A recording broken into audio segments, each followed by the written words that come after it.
aku sudah hitung untuk menangani Medan itu harganya 350 miliar 2 tahun selesai. Aku punya datanya, alatnya semua udah ada. Tapi nggak mau. Kenapa? Pihak BWS nggak mau itu dikerjakan. Nah makanya Bobby kemarin cerita dengan BWS mau menyatakan begini cara ngatur Medan. Aku berani jamin 95% pasti gagal. Kenapa? Karena di korek lain yang sakit punggung yang digaruk pantat. Itu bedanya. Nah, jadi kalau bahasa Aceh pantat sama punggung, tunggu dulu, pantat sama Aceh sama ya. Itu. Kalau bahasa Aceh, pantat itu kan Aceh, pantat sama ya. Ya. Nah, di Malaysia juga sama, pantatnya di mukanya. Gitu ya. Di Malaysia pantatnya di mukanya itu. Jadi inilah yang jadi masalah. Sehingga Banjir Medan itu, jadi kalau dulu air datang dari laut, mengempas masuk ke muara, di muara itu terendam air. Kalau kucing itu sekitar 5 jutaan, 6 juta meter kubik. Nah sekarang yang 5 juta 6 meter kubik ini tertutup.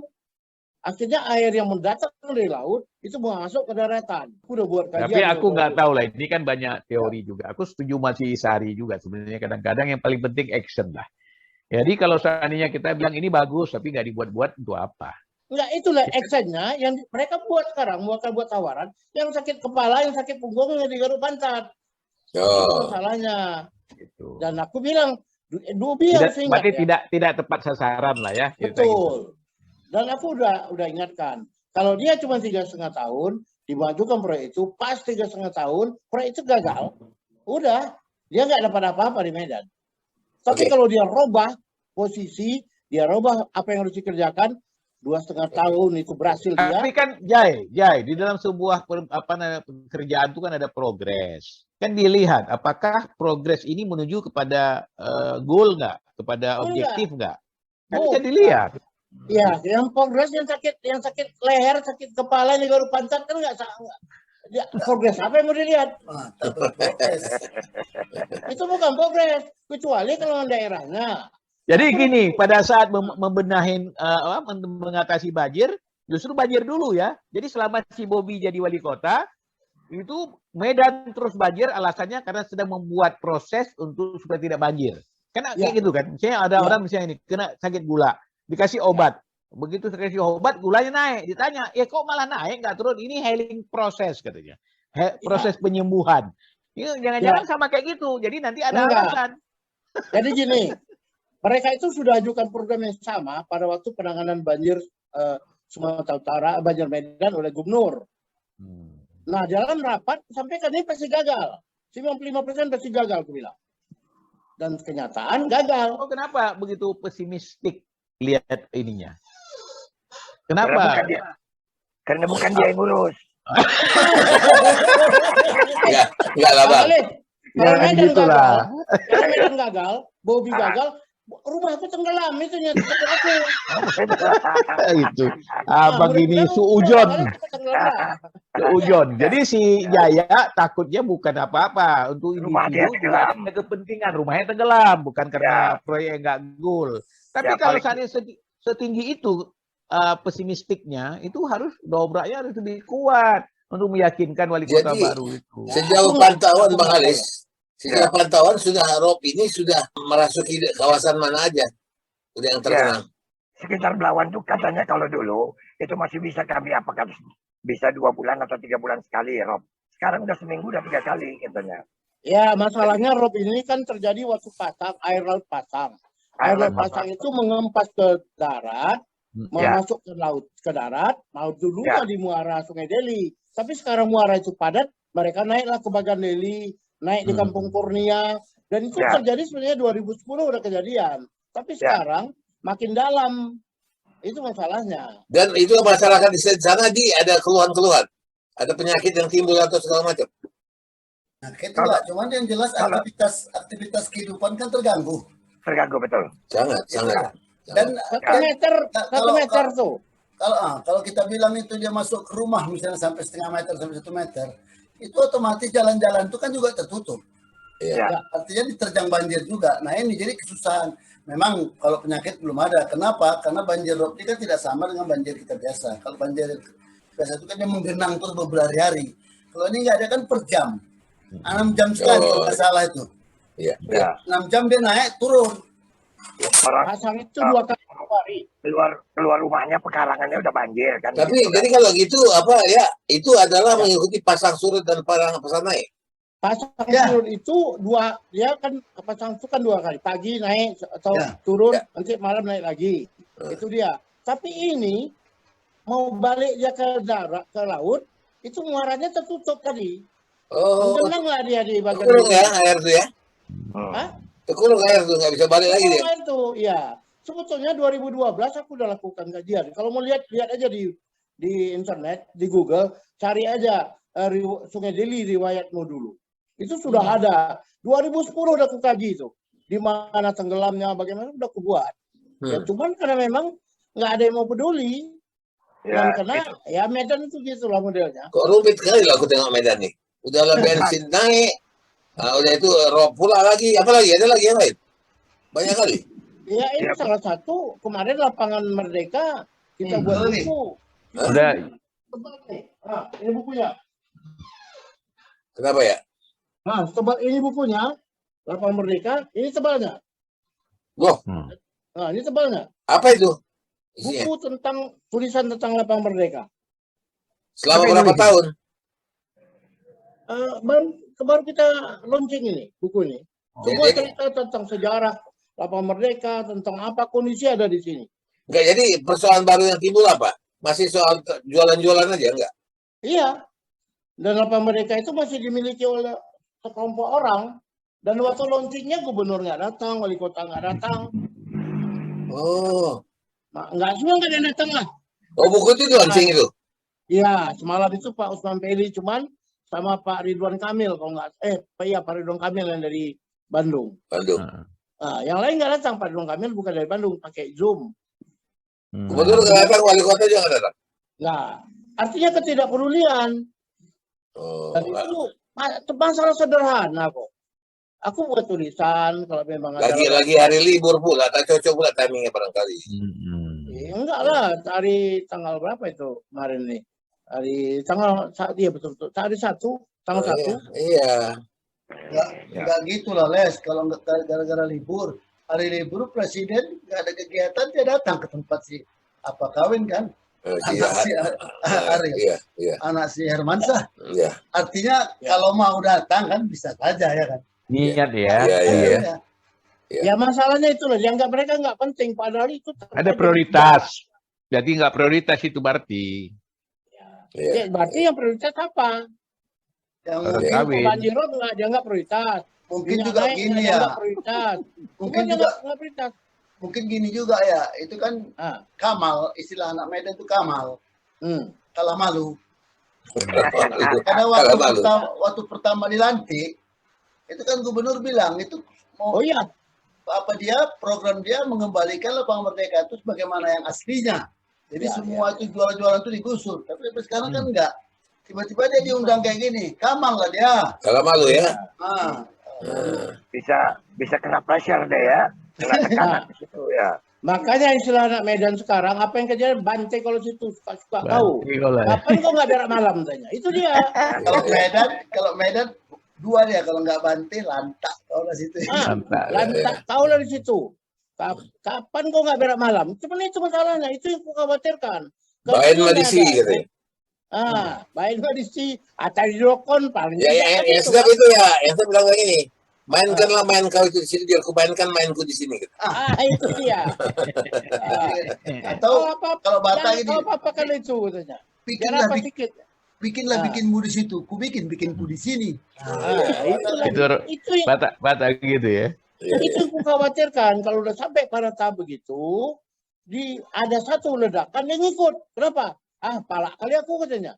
Udah lamanya begitu tahu aku katanya. Inilah kesempatan. Itu yang aku khawatirkan. Jadi harus tahu Jaya kalau wali kota datang. Ya. Apa tanya orang?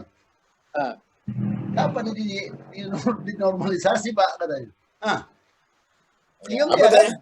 Dinormalisasi Lapangan Merdeka itu. Kapan Pak katanya? Dia jawab dia kan? Maka iya. Betulnya itu sederhana kok. Kalau aku khawatir skala prioritasnya belum dibikinnya itu. Iya. Sekarang ini menjadi perdebatan lagi, permasalahan kan itu kan pesawat tuh menurut Bobby itu kan akan mau dijadikan Asian Culture. kitchen ya. Ya, Kitchen kitchen culture. of Asia ya. Kitchen Ya, of ya. Asia katanya ketahuan tuh. Nah di satu sisi seperti biasanya kan sudah ada biasanya mau dekat Ramadan ini kan ada Ramadan Fair.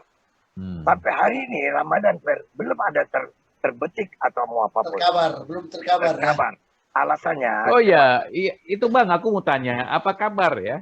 Ini lagi dijelaskan Ramadan Fair ini memang selama ini terus jalan. Jalan. Ya, tahun kemarin itu masih jalan ya kalau tak salah ya. Jalan lah. Itu di mana Bang? Di apa? Di Masjid Raya ya kalau nggak salah. Ya, Di jalan raya. Ya. Ya, sekarang kan menjadi pertanyaan, tinggal 10 hari lagi, apapun belum ada terdengar kan begitu ya, tentang rencana. Ya. Alasannya adalah untuk menghindari kerumunan. Nah, bagaimana dengan Kesawan Square, itu kan begitu. City Walk Kesawan ya, istilahnya bukan Kesawan Square, City Walk Kesawan kan begitu ya. Nah, itu kan Jadi, Bang, sorry Bang, aku sebenarnya mengenai apa namanya Ramadan Fair itu, kan aku dulu pernah jualan di situ juga Bang. ya, Jualan di situ. Ya. Jadi aku lihat dari sisi negatifnya ada juga itu. Buat di situ orang buka puasa nggak sholat, berkerumun. Ya. Sebelahnya masjid, terawih semua. Aduh aku nggak. Pelecehan ibadah itu.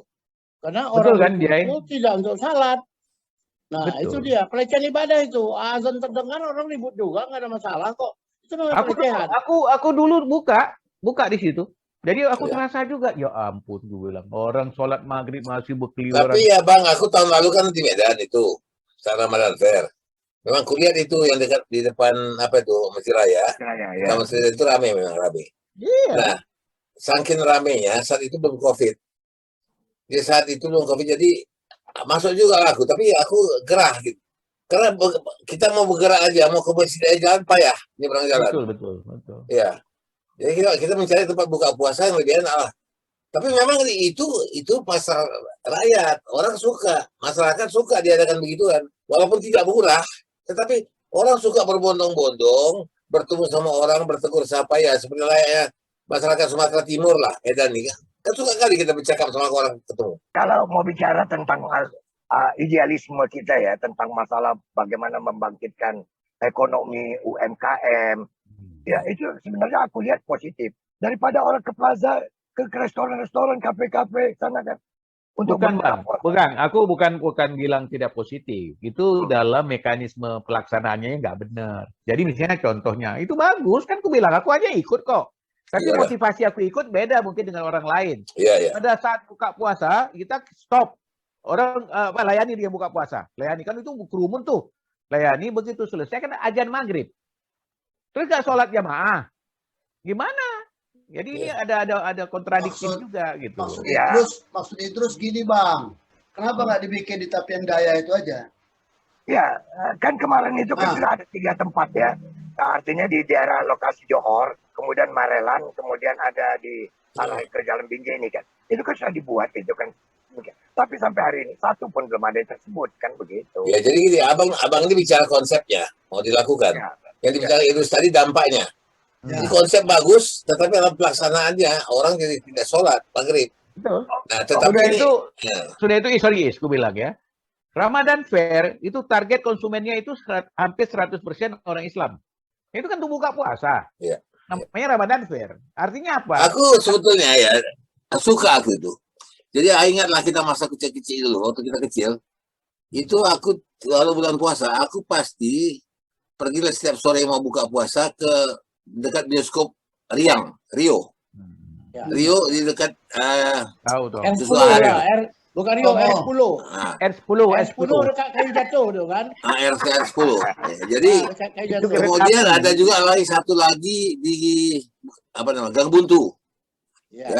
Itu jual serikaya, pakai pulut serikaya, segala macam penganan yang sampai sekarang kita suka dan kita lemang pun ada di situ. Itu bagus, konsep itu bagus sebenarnya. Orang akan berkerumun di sana. Cuman masalah sholat tidak sholat orang ini susah pula terus. Bagaimana pula kita menghalau orang sholat kau.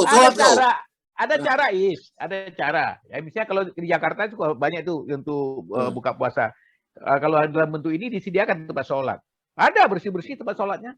Kalau di Medan itu bukan tempat sholat, masjid. Itu tempat sholat apa lagi? Artinya itu ada sejarah. ya kan begitu ajan bergema orang masih sibuk. Nah itu nggak cocok di pikiranku itu. Iya. Ya kan?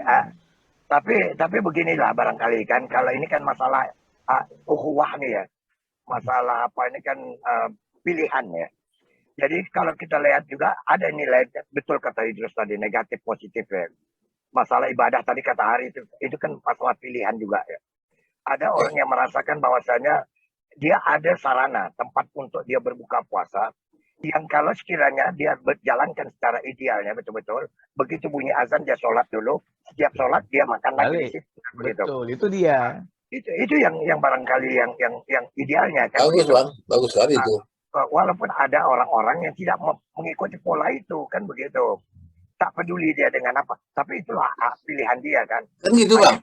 Abang kan tiap hari kita lewat ke Kampung Kering Simpang Rencong itu. Berbagai jenis juadah makanan Melayu, makanan rakyat yang enak. Kue lapis segala macam di situ ada. Ya. Aku teringat itu. Nah, itu kalau kita ke sana sekarang bang, udah mulai berkurang. Paling yang bertahan cuma mie keling itu aja lah. Makanya sekarang kita salut lah ya. Aku bukan apa-apa ya. Salut dengan apa yang diinginkan oleh Bobby sekarang wali kotanya. Ya, untuk menjadikan Medan itu Kitchen of Asia, katanya kan, dapur. Ya, bisa-bisa aja nanti Idrus pindah lagi ke Medan itu kan. Untuk mengembang. Tapi ya bagi aku bang, sorry, nggak tahu Jaya ya. Dan Madi gimana? Kitchen of Asia soal makanan, aku rasa bukan skala prioritas nomor 1. Karena makanan itu tidak dikelola jalannya dia. Karena itu kebutuhan. Kalau itu jadi prioritas utama, membuat Kitchen of Asia segala macam, udah jadinya itu barang tuh situ. Ada soto udang, ada tip top, ada semua. Tinggal itu aja dikasih gerobaknya aja itu.